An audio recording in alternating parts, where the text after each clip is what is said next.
Como presidenta de la Asociación de Amigos del Museo Agregado, le quiero agradecer muchísimo a Germán por esa intervención que nos va a dar para esclarecernos todo lo que es la exposición del Museo de Picasso sobre Pollock y también los reflejos del pop. Él me confesó el otro día que se siente muy pop, o sea que lo hace muy bien. También en nombre de la Asociación de Mujeres Universitarias de Marbella, puesto que Galicia no está aquí, quiero deciros que la excursión del domingo próximo es una excursión conjunta de ambas asociaciones. Va a ser una excursión muy placentera, salimos a las 10, llegamos a Málaga a muy buena hora para ver lo primero de todo el Picasso y todo lo que concierne a Pollock. Daremos luego 2 horas para almorzar y luego visitaremos los reflejos del pop en el Thyssen para regresar lo antes posible a Marbella, sobre las 6:30 o las 7, depende de la hora que entremos en el Thyssen. Muchas gracias por vuestra asistencia de nuevo y que disfrutéis de esta conferencia.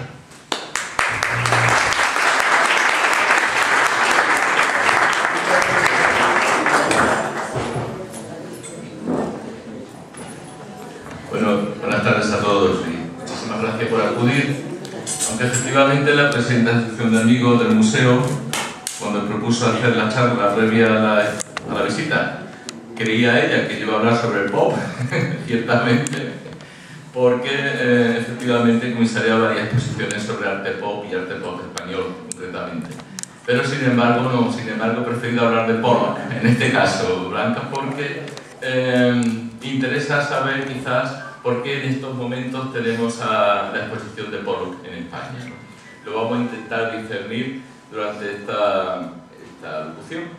Y la locución la he separado en 3 partes. En una hablaremos de por qué Pollock es un pintor americano, pero americano no solo de nacimiento, sino americano por formación emocional, por formación lógicamente académica y por convencimiento, e incluso diremos que por militancia. Después hablaremos de cómo Jackson Pollock se esforzó en convertirse en un héroe americano.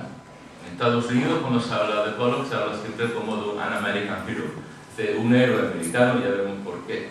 Y lo último que hablaremos será de cómo le convirtieron en un icono americano, evidentemente.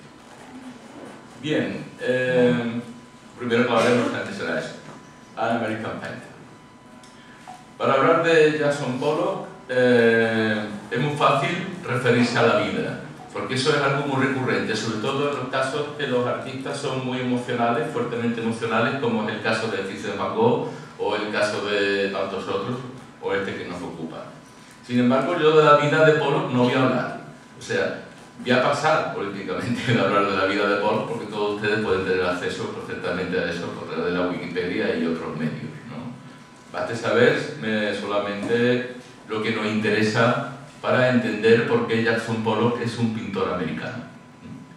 Jackson Pollock tuvo una infancia, tenía 4 hermanos, como está viendo la fotografía. Su padre era granjero, estaba hablando del medio oeste americano. Él se crió entre California y Arizona, eso le condicionaría bastante.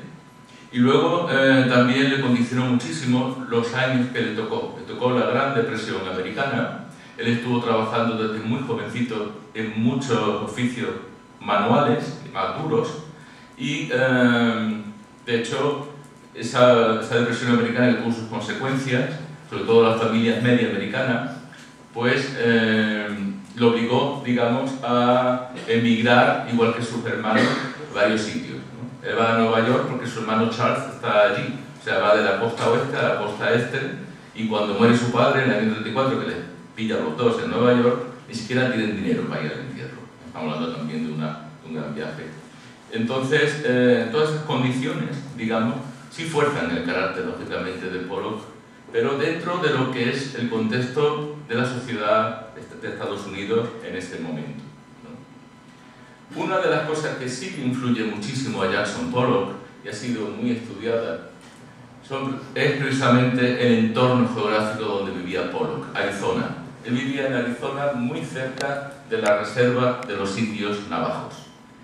Y tanto él como su hermano Charles, cuando eran pequeños, leían muchísimo los boletines de un instituto americano de mucho prestigio, que es el Smithsonian Institute, que es como National Geographic en ese sentido, los boletines que hacen, sobre la cultura de los indios nativos. Era algo que la atraía especialmente. ¿Por qué? Porque los indios nativos americanos, en la parte de los navajos, en la parte de Arizona, tienen una visión del mundo muy cosmogónica, de manera que para ellos la naturaleza y el hombre es el mismo ciclo. Todo está en el mismo ciclo. Esto es propio de todas las culturas que viven en situaciones geográficas, digamos, con poco entretenimiento, entre comillas. Es decir, con desiertos, como por ejemplo puede ser el Sáhara o puede ser Gobi.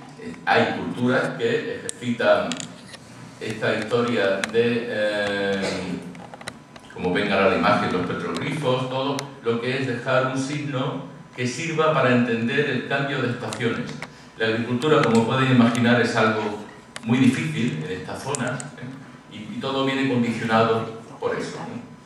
Al igual, por ejemplo, que en esta historia está el hecho de pintar en el suelo, repetir signos. Eso lo hacen no solamente porque tengan mucha arena, tienen mucha tierra, sino también lo hacen porque ellos entienden que el suelo, donde ellos están participando, toma parte de esa energía que ellos dan y de alguna manera el suelo se la devuelve. Estamos hablando, como digo, de ese tipo de culturas, que puede ser también la cultura del Tíbet, ¿no? En el Tíbet, como saben, también las condiciones son extremas, entonces se practica mucho este tipo de arte en el suelo. Es evidente que Jackson Pollock pinta en el suelo no por una cuestión de comodidad, sino que pinta en el suelo precisamente por esta razón, una razón de la energía. Jackson Pollock, cuando pinta, realmente está danzando como los indios alrededor del lienzo y dependiendo de la pintura, unos movimientos rítmicos. Solo habrá una pintura grande que no podrá pintar en el suelo porque es demasiado grande y él vivía en un apartamento, que luego veremos, que es precisamente la pintura mural, la que va a ser la protagonista, ¿no?, con la exposición de Málaga de esta charla. Los indios, como todas estas culturas, interpretan la naturaleza a través de signos, que lo codifican. Y estos signos pueden darse tanto en lo textil, como están viendo aquí, como puede darse en la joyería. Esta joyería es propia de los indios navajos. Supongo que muchas señoras conocen esta joyería de turquesa, porque es algo muy conocido, ¿no?, en Estados Unidos, de los indios navajos. Se da mucho la turquesa donde están. Y esto no tiene solamente el color, tiene que ver con la turquesa. Esto es, digamos, de lo que se parte. Lo que se parte son los patrones naturales, y el patrón natural que la naturaleza repite es la que los indios interpretan. De tal manera que nosotros, si no supiéramos muy bien qué estamos viendo, por la cuestión de formato, no sabríamos si estamos hablando de una macrofotografía, es decir, de un paisaje con meandros, por ejemplo, o de una microfotografía, de algo pequeño. Esto es lo que se conoce en el mundo de la ciencia como un fractal. Y eso es muy propio de toda la pintura de Jackson Pollock. De hecho, hubo un profesor, que es el profesor Richard Taylor, que investigó durante 6 años toda la pintura de Pollock que le fue posible ver, hasta descifrar lo que es el fractal y lo que es la teoría del caos. Porque el fractal no se puede describir con los cánones normales de la ciencia, ya que los cánones naturales de la propia naturaleza, que contienen sus irregularidades y sus variables, condicionan, lógicamente, que cuando hablemos de un fractal y de estructuras fractales como las que están viendo ahora mismo, esto es una microfotografía, entonces no sea tan predecible matemáticamente. Siempre tiene que haber una parte, digamos, de variable, de posibilidad, de imprevisto, y por eso es el fractal. El fractal es la unidad que nos condiciona.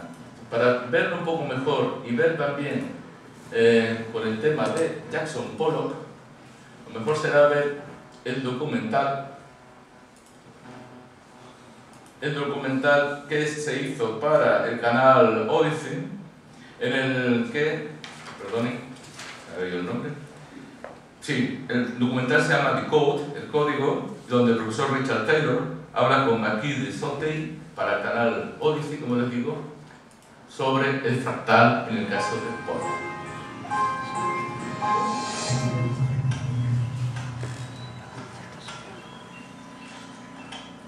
Todo se basa en este aparato al que llamamos el poloquizador. ¿Poloquizador? Me gusta. Básicamente consiste en un péndulo impulsado. Ya sabes que un péndulo sencillo es muy regular, como un reloj. Pero a nuestro le hemos añadido aquí arriba este mecanismo que golpea la cuerda del péndulo mientras está oscilando y que provoca un tipo de movimiento distinto al que llamamos movimiento caótico. Es como si esto fuera la mano de Pollock y simula el mismo movimiento que hacía mediante ese balanceo con el que pintamos. Eso es, son procedimientos muy similares. Es muy efectivo. Recreando la técnica del artista, el poloquizador es capaz de imitarle incluso en un aspecto muy particular de su obra. Y es que su pintura se ve exactamente igual, no importa la distancia a la que uno esté. Sigues viendo los mismos patrones desplegándose ante tus ojos. Y en un cuadro de Pollock, todos esos patrones son iguales aunque sus escalas sean diferentes. Se trata de una propiedad llamada fractal. Entonces, si cogiera unos cuantos cuadros hechos a diferentes escalas y se los mostrara a alguien, ¿quieres decir que no sabrían decirme cuál está más cerca y cuál está más lejos? Efectivamente, mientras no veas el borde del lienzo, es imposible que sepas si estás a 10 metros o a medio metro del cuadro. Eso es porque ambos tienen exactamente el mismo nivel de complejidad. Más que ningún otro pintor, Jackson Pollock fue capaz de repetir coherentemente en todas sus obras el mismo nivel de complejidad, independientemente de la escala. Es la cualidad fractal de su obra, porque aunque sea abstracta, refleja la realidad del mundo que nos rodea.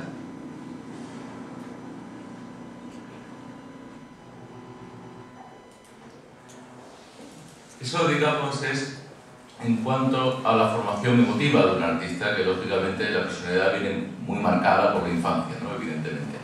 Pero ya de joven, después de algún intento en Iowa de estudiar arte en una escuela y varias cosas, realmente cuando se forma académicamente Jackson Pollock es cuando llega a Nueva York con su hermano Charles. En el año 29 ingresa a la Art Student League, que aquí está viendo la fachada de Nueva York. En aquellos tiempos el arte americano estaba dominado por una corriente que se llamaba regionalismo, que es simplemente, por decirlo así, equiparable a nuestro nacionalismo. O sea que en Estados Unidos, como todos saben, es un estado federal, o sea, dividido en varios estados. Entonces esta corriente regionalista lo que hacía era enaltecer el paisaje americano, los valores tradicionales de las familias americanas, los oficios también más bien tradicionales. Uno de los máximos cabecillas, digamos, de este movimiento regionalista era Thomas Hart Benton, que está viendo un autorretrato. Thomas Hart Benton fue profesor de Jackson Pollock en el año 29. No solo fue profesor, sino que Jackson Pollock fue uno de sus más brillantes alumnos y discípulos, según él, que él decía, es muy curioso, decía que Pollock tenía un sentido intuitivo de la relación rítmica, que han visto por qué, ¿no? Thomas Hart Benton había estudiado en París con Diego Rivera, muralista mexicano, como todos saben, y entonces ese regionalismo, ese nacionalismo, digamos, pictórico, se traducía en lo colosal, se traducía en lo expresionista, en lo dinámico, en lo grande, y al igual que Diego Rivera o Orozco en México, los americanos hacen un paralelismo con precisamente dos autores que vamos a ver. Uno es Thomas Hart Benton, que está viendo la imagen del autorretrato, y el otro será Grant Wood. Este autorretrato es, digamos, lo más light, por decirlo así, de Benton. Este es un cuadro ya propiamente regionalista americano, para entenderlo. Veis la expresión que tiene, esa deformación del árbol, del granjero, de la tormenta. Todo está siempre puesto en unos valores de exaltación absoluta, ya no solo del trabajo, sino también de la emoción. Es decir, son muy dramáticos, ¿no?, este tipo de obras, ¿no? Y también suelen ser gran formato. Esa predilección por el gran formato, como decía Thomas Hart Benton, precisamente de no hablar bajo, hablar alto, es justo traducible perfectamente en Jackson Pollock, que se suele pintar en grandes formatos, ¿no? En este caso estamos viendo uno de los 10 paneles de una serie que se llama America Today, en la cual Jackson Pollock sirvió de modelo. Hay un personaje, a ver si puedo aumentar esto, porque esto brevemente es una anécdota, ¿no? Que está aquí, está de camarero por esta muchacha, ¿no? Aquí en la barra. Este es Jackson Pollock de joven. Un poco deformado la postura, la pose, fue él. Se sabe, pero claro, lo he deformado mucho también. Y es este tipo, como digo, de cosas, ¿no? En este caso, pues, es sobre la industria del entretenimiento en Estados Unidos.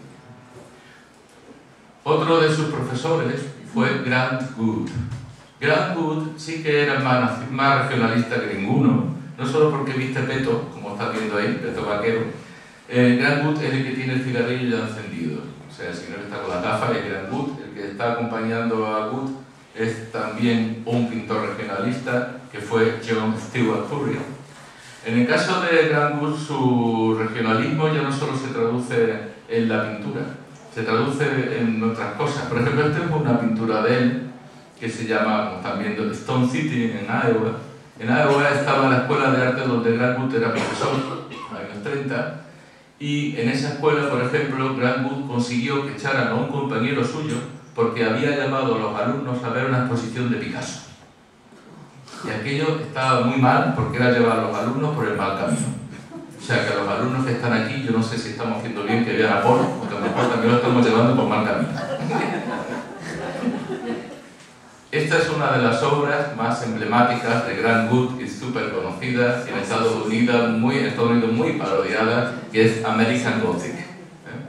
El gótico americano, como ustedes comprenderán, el gótico no existió nunca en Estados Unidos, porque en esa época no había ningún blanco allí para hacer la iglesia, pero sin embargo, ellos retoman esa tradición europea y la reconvierten hacia América, hacia Estados Unidos. Claro, ¿qué ocurre? Thomas Benton, Grant Wood, Norman Rockwell, el ilustrador, Hopper, Homer, Sargent, todos esos grandes pintores americanos realmente, cuando estudian en París, no alcanzan ningún éxito. Son buenos pintores, pero no alcanzan éxito en París. Y cuando vuelven a Estados Unidos están muy resentidos con Europa. Pero va a ocurrir una cosa. En Estados Unidos, por la Guerra Mundial, por desgracia hubo un gran exilio de intelectuales a Estados Unidos, como saben, tanto durante la contienda como después de la contienda, ¿no? Entonces, en Estados Unidos hace falta un héroe americano. Un héroe americano que luche contra la invasión europea. Una invasión que hace que los únicos artistas interesantes de Estados Unidos sean todos europeos y los únicos artistas a los que se dedica exposición en los principales museos americanos sean todos europeos, no hay americanos, ¿no? Fíjese, esto es el folleto de la exposición internacional, la exposición mundial, perdón, de Nueva York, o sea, de New York World Fair, ¿no? En esa exposición, el folleto habla sobre la exposición de arte moderno. En eso entra pintura, mobiliario, diseño. Si analizan el folleto, verán que arriba tenemos a Matisse. Matisse no es americano. O sea, tenemos uno que no es americano.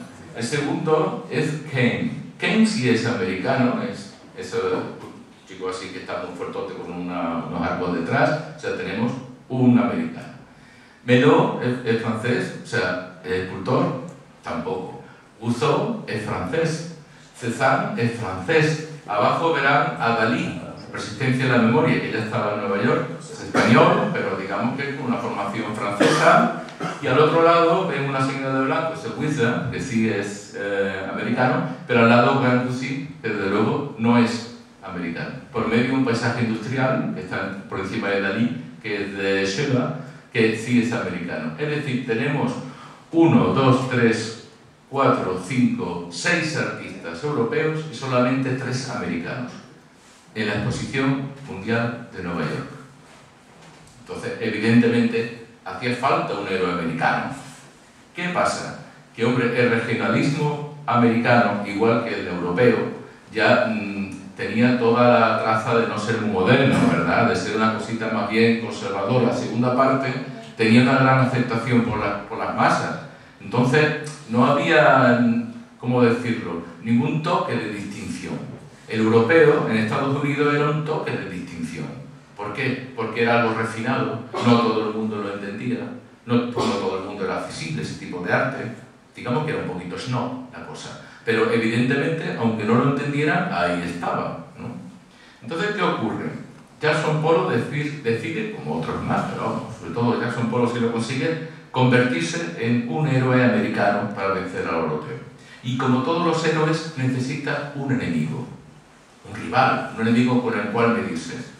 Lo va a encontrar en un artista europeo que le trajo toda la vida de cabeza a Jackson Pollock y que en palabras de Lee Krasner, que fue la esposa de Jackson Pollock, de este artista, decía Lee Krasner: cuando Pollock creía que había encontrado algo nuevo para el arte, enseguida se lamentaba de que aquel hijo de perra ya hubiera llegado antes.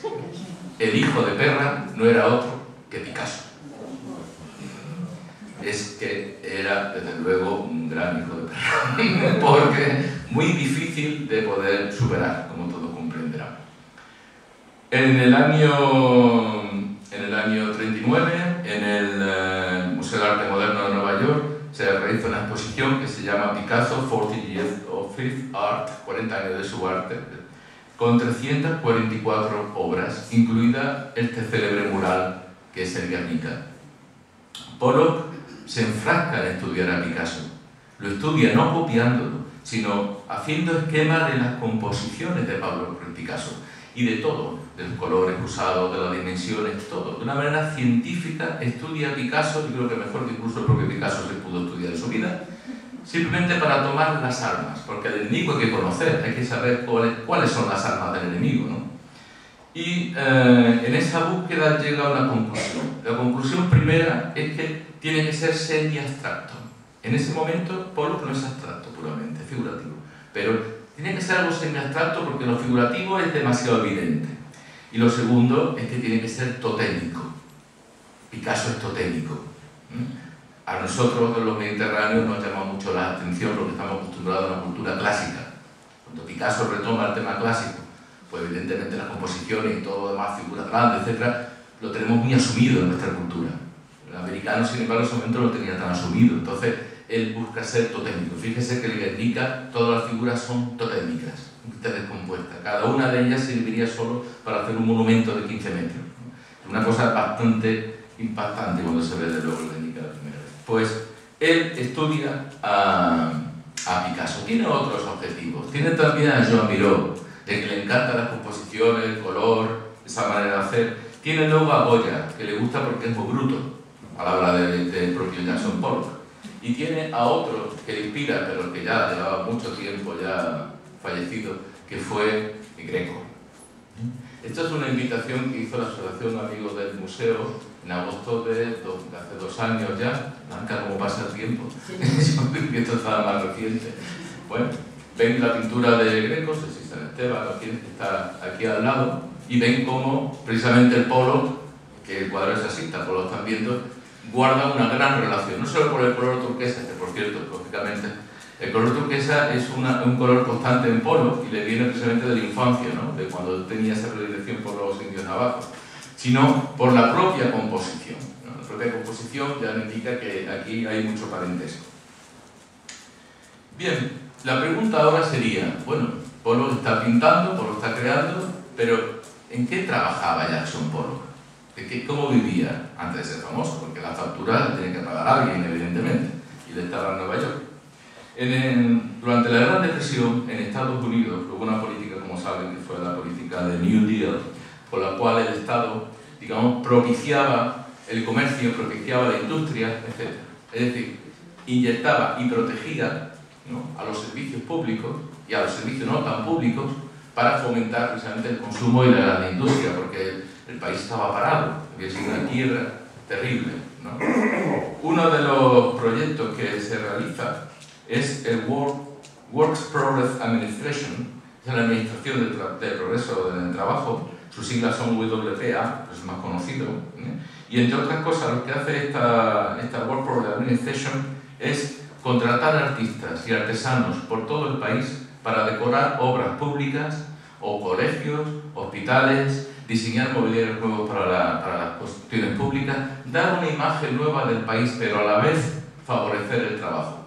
En otros sitios puede que se favorezca el paro, pero en Estados Unidos lo que se favorece siempre es el trabajo. La mentalidad norteamericana en ese sentido es bien distinta a la nuestra. De hecho, el World Progress Art llegó a reunir en nómina a 10.000 artistas y artesanos.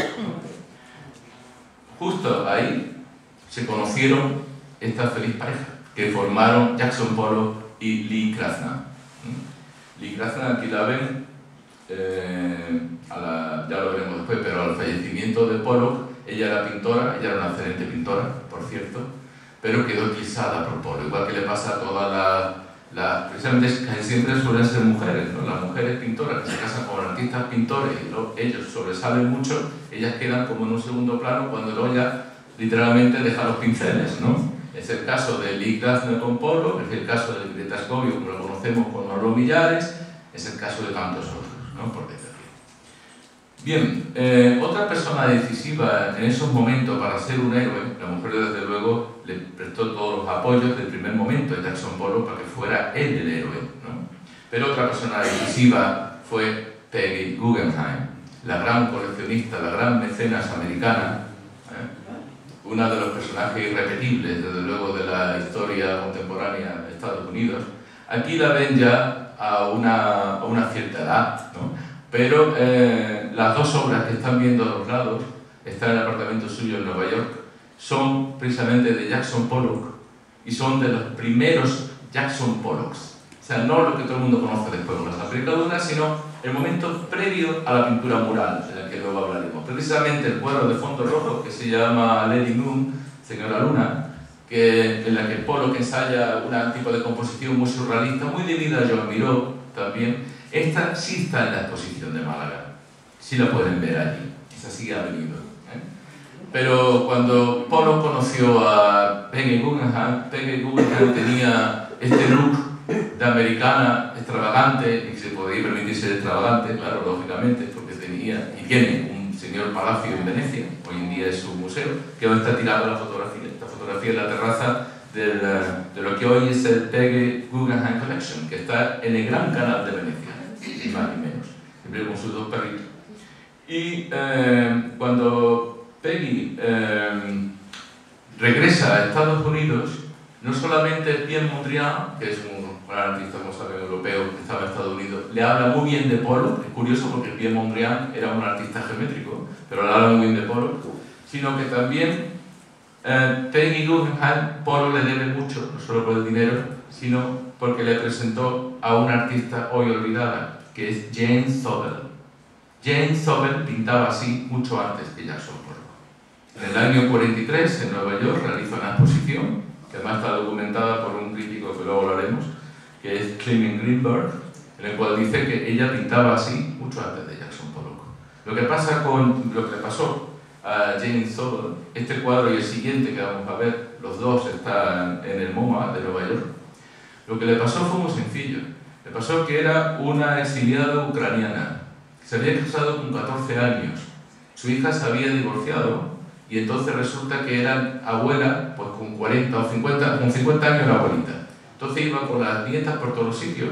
La señora no hablaba bien inglés, la señora no tenía una formación académica y encima la señora era una señora, era una mujer. Y Jackson Pollock era el prototipo del héroe, no una señora abuelita. Con lo cual nadie habló y le dio mucha fama a Jane Sobel y sin embargo sí le dieron la fama a Jackson Pollock.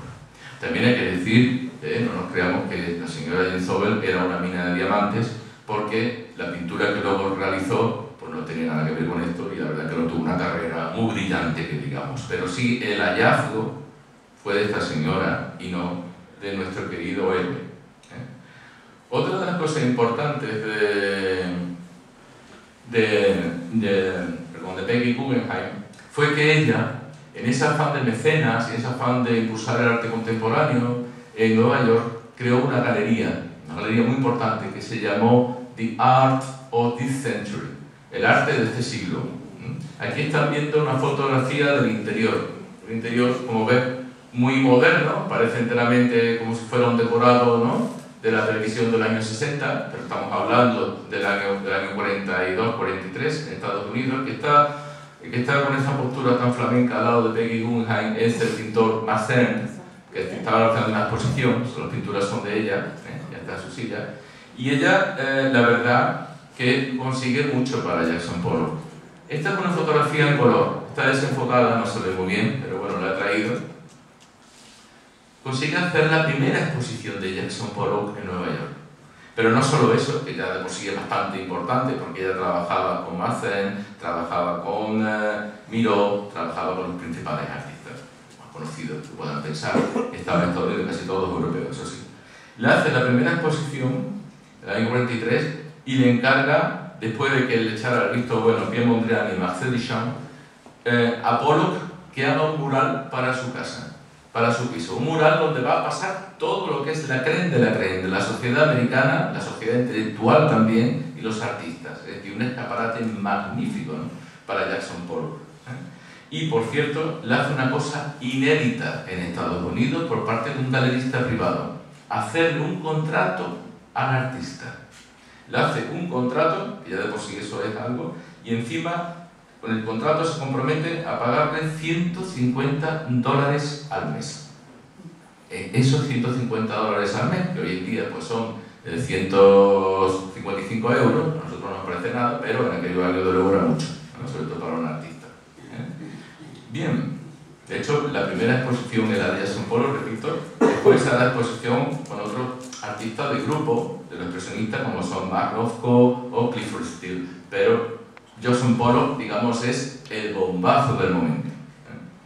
Y Jackson Pollock recibe ese encargo del mural, Peggy Guggenheim le paga el bastidor, le paga el lienzo, el tiempo pasa, los meses pasan, Peggy Guggenheim lo ve el cuadro, y de repente, una noche, Pollock se encierra en su habitación, una habitación que, por cierto, tienen que romper un tabique. Hombre, en Estados Unidos es fácil porque todo lo hace con pladur. Si fuera con ladrillo, otro caso sería, pero tiran el tabique, que no estaba permitido hacerlo, para que pudiese entrar ese cuadro que mide 6 metros de largo por 2,5 de alto, y él lo pinta en una sola noche, según testimonio de Lee Krasner. Luego veremos esto con detalle, según esta historia del héroe americano. De todas maneras, para verlo mejor y para recrearse un poco y para que ustedes descansen de hoy tanto, voy a ponerle una película, la secuencia donde se hace ese cuadro, que es la película súper conocida del año 2000, Pollock, que fue interpretada, dirigida por Ed Harris, y en la que Marcel Harden ganó el Oscar como actriz de reparto por su papel como Lee Krasner, o sea, la esposa de Pollock. La película está basada en la biografía Jackson Pollock, An American Saga, de 1989, de lo que son autores Stephen Defoe y Gregory White Smith, y ganó en el año 91 el premio Pulitzer en la modalidad de biografía. Usted con eso, lo digo con mi reserva, luego verán por qué. Vamos a ver la secuencia. Ahí la acción.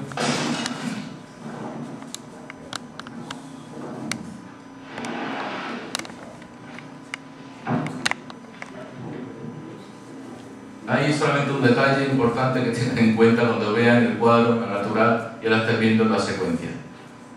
El cuadro, como digo, mide 2,5 metros por 6. El actor Ed Harris mide cerca de 1,80. Jackson Pollock medía 1,65-68 en estatura. O sea que hay una diferencia del actor frente al lienzo. O sea, para Pollock era mucho más grande, quiero decir, ¿no? Ahora viene una secuencia que para voy a comentar a los que les guste mucho el cine, perdónenme. Si nosotros hablamos de películas de actores que han hecho de pintores, de artistas, seguramente el que se va a palma, porque todo conocido, fue Kirk Douglas cuando hizo de Vincent Van Gogh, ¿verdad? La película El loco del pelo rojo. Está basada en una novela de Dean Stone que se llama Last for Life y fue dirigida por Vincent Minnelli. Bien, si leen la biografía de Kirk Douglas, el hijo del trapero, cuando él estudió para hacer el Vincent Van Gogh, una de las cosas que lógicamente tenía que hacer es que era Vincent y Pollock, le pasa igual. Era un personaje un poco inestable. Entonces lo que se le ocurrió a Kirk Douglas fue andar con los zapatos sin abrocharlo mucho, o sea, un poquito flojos, para dar esa sensación de ser inestable, o el pensar, creer que es la sensación de ser inestable. Ed Harris repite el gesto de Michael Douglas, de Kirk Douglas, que hemos conocido, y ahora mismo lo van a ver ustedes andar con los zapatos un poquito desabrochados, para dar esa impresión de la esterilidad, ¿no?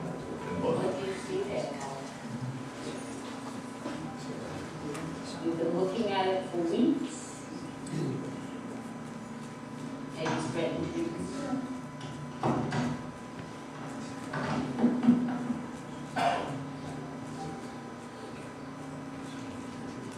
El cuadro lo entregó en invierno del 43, por eso la nieve que estamos viendo, ¿no?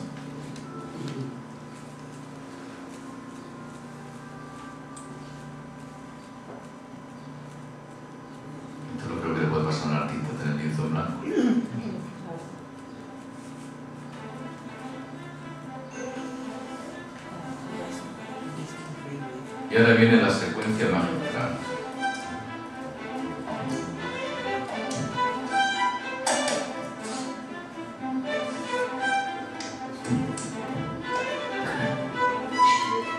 La pintura que usa Pollock es una pintura acrílica como que se pinta la puerta, porque es lo mismo que usaban precisamente los muralistas mexicanos.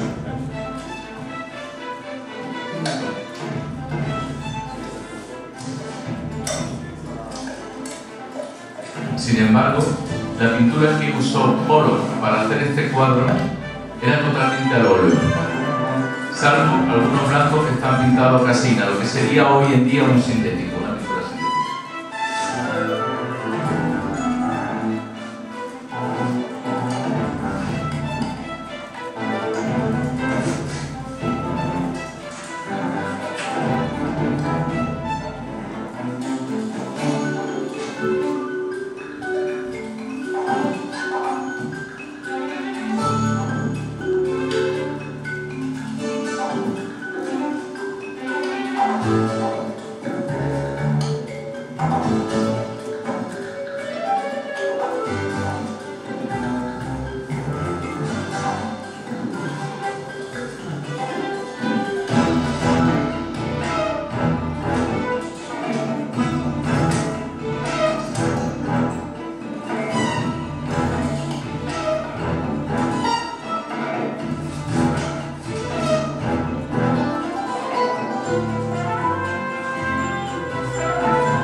Bien.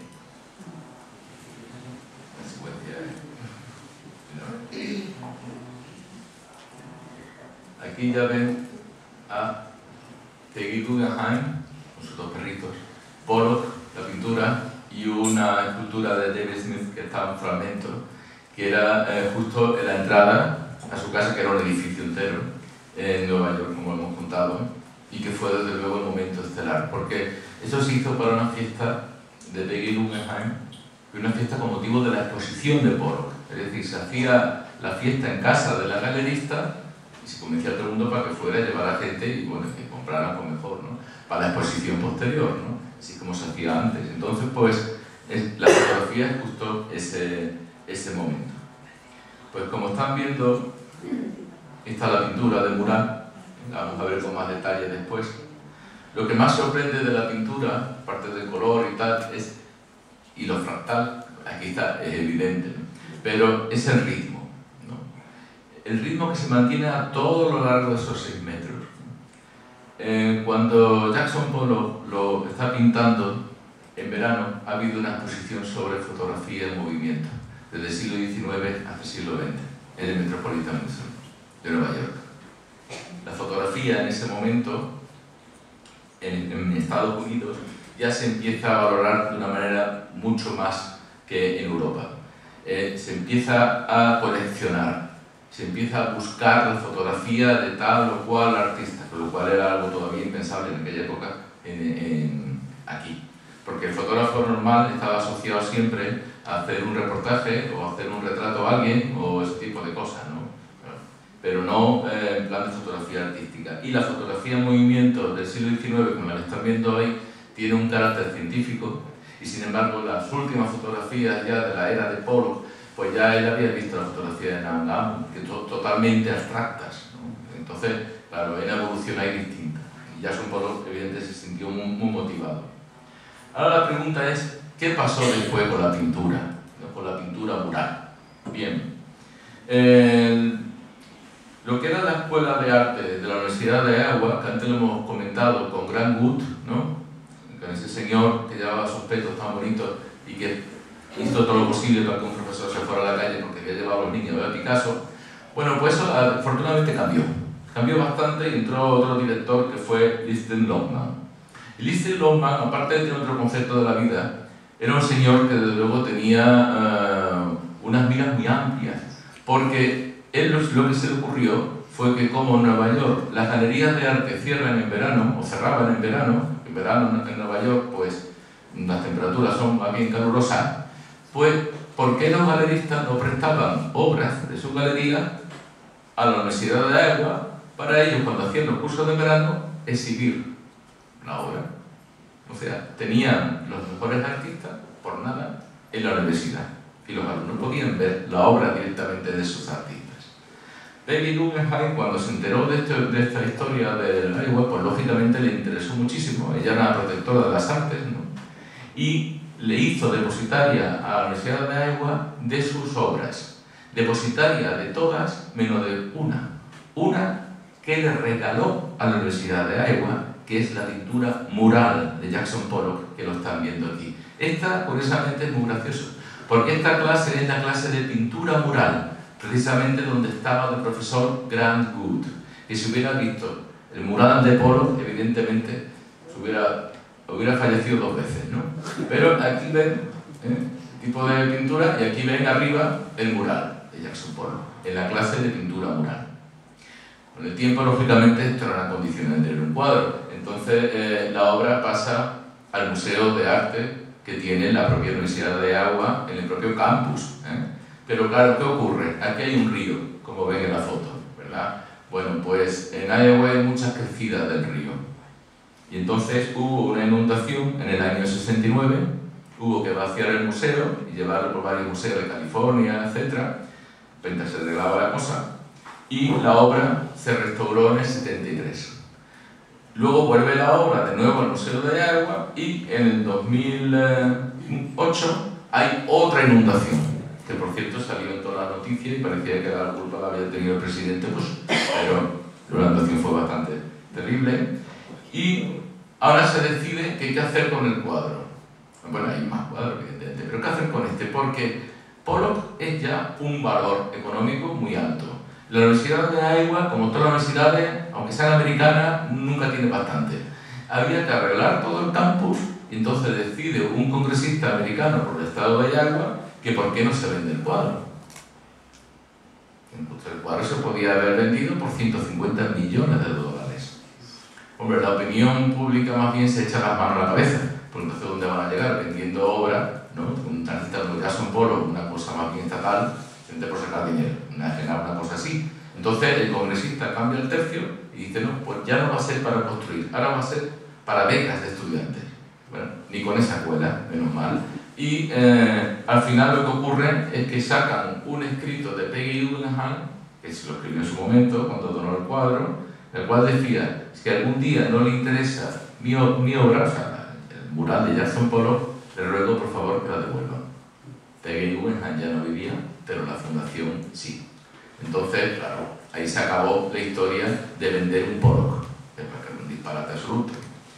Bien, pues en 2008, como digo, esta inundación, y entonces en 2011 se lleva para restaurar a la Getty Conservation Institute, que es de la fundación creada por Paul Getty, que está en Los Ángeles. La restauración dura 18 meses.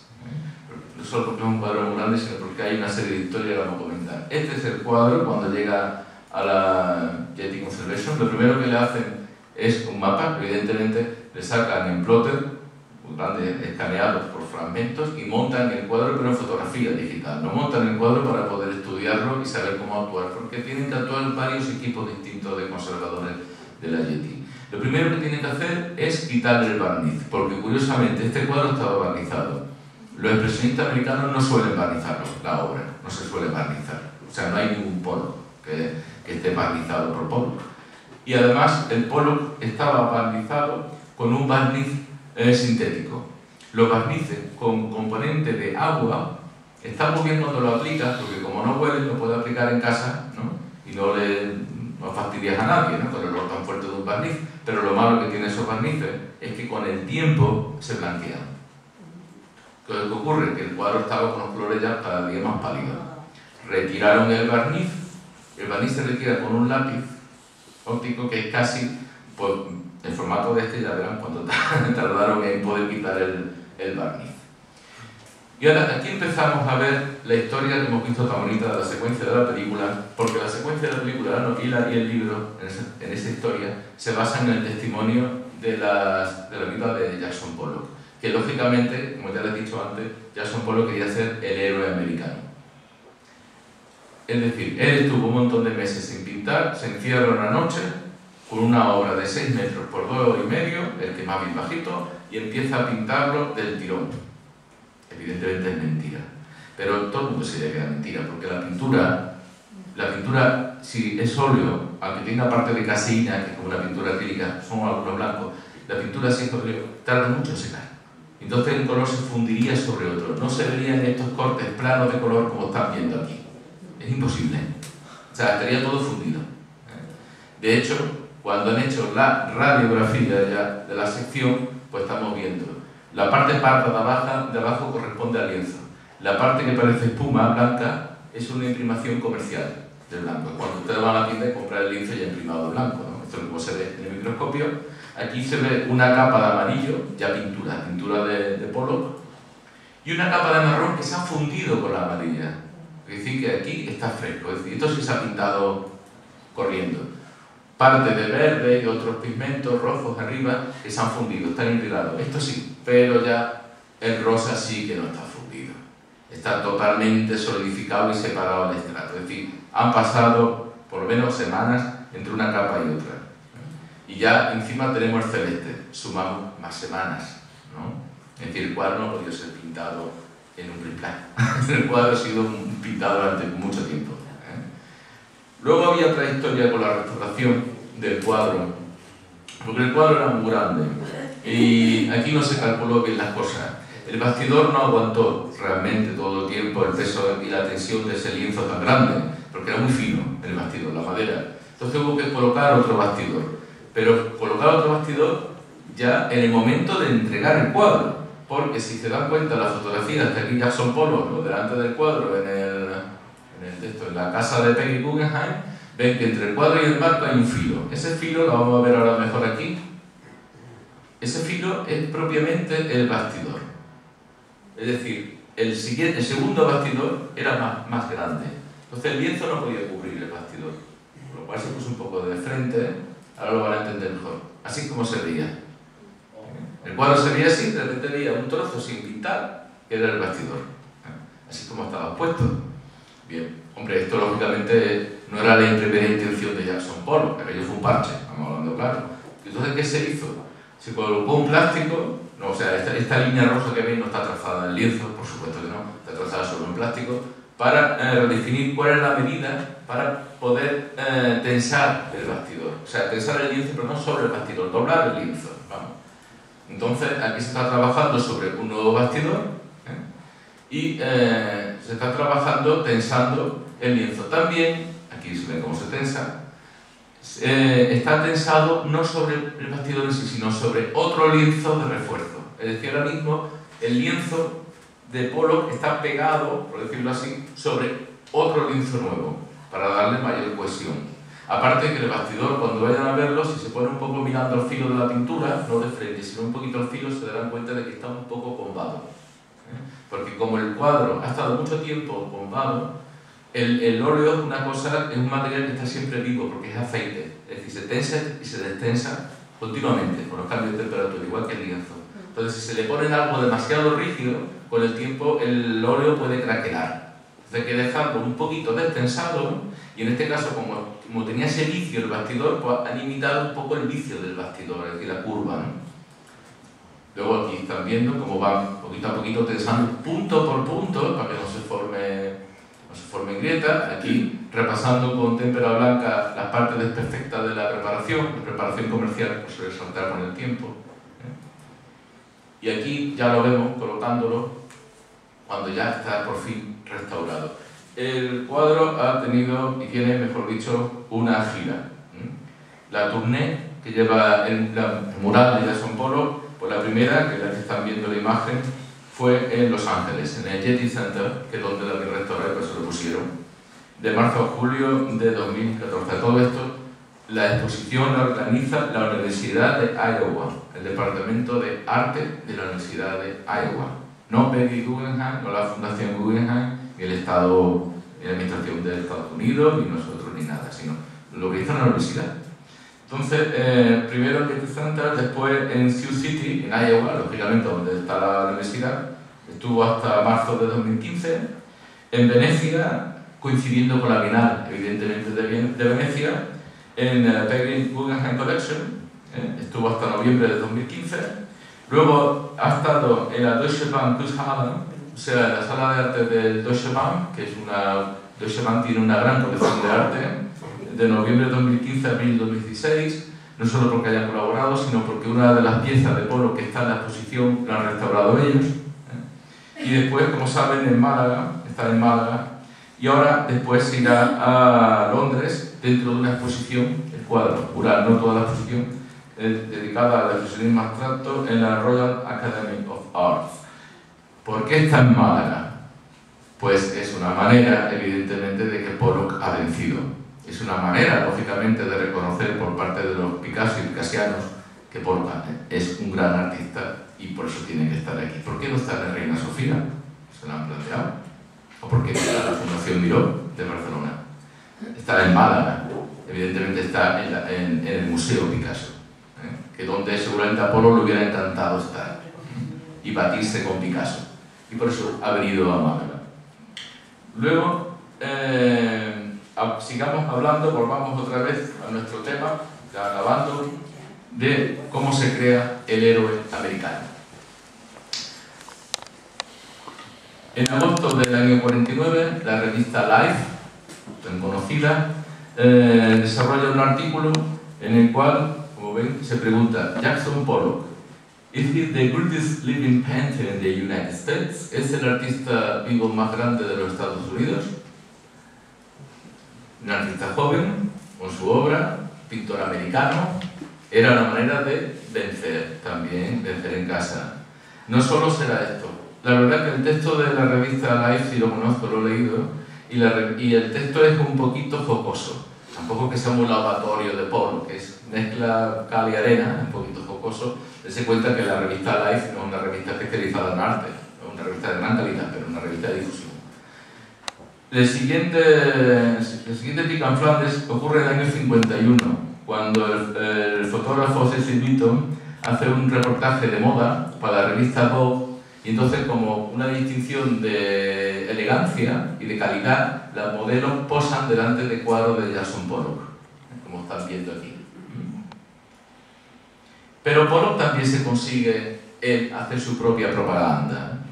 Igual que Picasso ha tenido muy buenos fotógrafos alrededor siempre, él quiere buscarse también buenos fotógrafos, contacta con un jovencísimo fotógrafo entonces, que era Hans Namuth, que es el que hace todas las fotografías que ustedes ven de Pollock en los estudios suyos, en su estudio. Siempre es Hans Namuth el que hace eso. Y no solo eso, sino que le graba una película. Una película, que no vamos a ver completa, pero una película súper conocida, porque es la película de Pollock pintando. Vamos a verlo. La película, por desgracia para mí, la tengo muy poca calidad. Ya es de poca calidad la película, está grabado a 16 milímetros, pero aparte de eso, cuando lo he conseguido, gracias a alguna alma caritativa que lo subiría en YouTube, pues no tiene una calidad muy buena. La película le he quitado el audio, porque primero se oye mucho ruido. Y bueno, aquí ven la casa de Pollock y al lado un cobertizo, donde, ahí está muy básico, donde él montó su estudio. La casa de Pollock, que se puede visitar, cobertizo, está en Spring, que es una ciudad de Nueva York, muy cerca de Nueva York, está justo en la parte sur de Long Island, se puede visitar. Y aquí es el momento de que se cambian los zapatos, llegará un momento que se cambia un zapato pintado por un zapato pintado, no sabemos por qué. Él quería que se viera pintando. ¿Por qué? Porque lo importante de los pintores expresionistas americanos, sobre todo como él, es que pertenece al action painting. Y el action painting es pintar, la acción de pintar, no la acción de resultado. Toda esta pintura, cuando se ve, cuando vemos un Pollock, no solo pensamos en el resultado final de las líneas y los puntos, porque esto es una locura. Lo que pensamos es en el disfrute del pintar, el cómo todos esos ritmos, todas esas pinturas han chorreado sobre el lienzo, ¿no? Entonces, ¿qué hace falta? Hace falta ver cómo se hace, cómo es el artista pintando. Ven como aquí Jackson Pollock, pues como decíamos antes, danza como los indios, ¿no? Alrededor del lienzo, pintando, entra en trance. Él muchas veces, muchos testimonios de personas que lo conocieron y que estuvieron con él cuando estaba trabajando, decía que Jackson Pollock cuando empezaba a trabajar podía pasar lo que pasara, que él estaba en otro mundo, estaba literalmente en trance. La pintura que usa aquí Pollock sí es ya totalmente acrílica. Es una pintura que en Estados Unidos se desarrolló para los mexicanos, porque David Orozco y todos los muralistas tenían que hacer las pinturas en exterior. En la Universidad de México, del Distrito Federal, por ejemplo, hay una enorme. Entonces, claro, una pintura en intemperie, una pintura que no era un fresco como antiguamente se hacía, sino una pintura pintada ya sobre un cemento, sobre cualquier cosa. Y bueno, ahí está la pintura se conserva tremendamente bien. Son resinas álgidas, son mucho más estables que el óleo y es lo que usaba, porque también tiene una densidad que le permite hacer sogoteo y segunda parte, porque se seca muy rápido. La pintura acrílica se seca rápido, la pintura al óleo no, la pintura al óleo sabemos que no. Pues está aquí con su danza. Entonces, claro, pues voy a decir una cosa, que con esta película Pollock sí que venció a Picasso, porque esta película era del año 51, pero en el año, tengo la nota de la fecha, sí, en el año 56, el director francés Henri-Georges Clouzot firma a Picasso pintando una película muy conocida, un documental que se llama Le Mystère Picasso, el misterio Picasso. Bueno, pues les diré que Picasso y Georges Clouzot sí vieron esta película de Pollock, porque en esta secuencia no lo van a ver, pero es una secuencia muy conocida, que es que la cámara está debajo de un cristal y Pollock está pintando sobre el cristal, echando arena. Y Picasso imita esta técnica cuando está dibujando en el aire, realmente está dibujando en un cristal. Entonces, es evidente que tanto Clouzot como Picasso sí vieron la película esta de Jackson Pollock.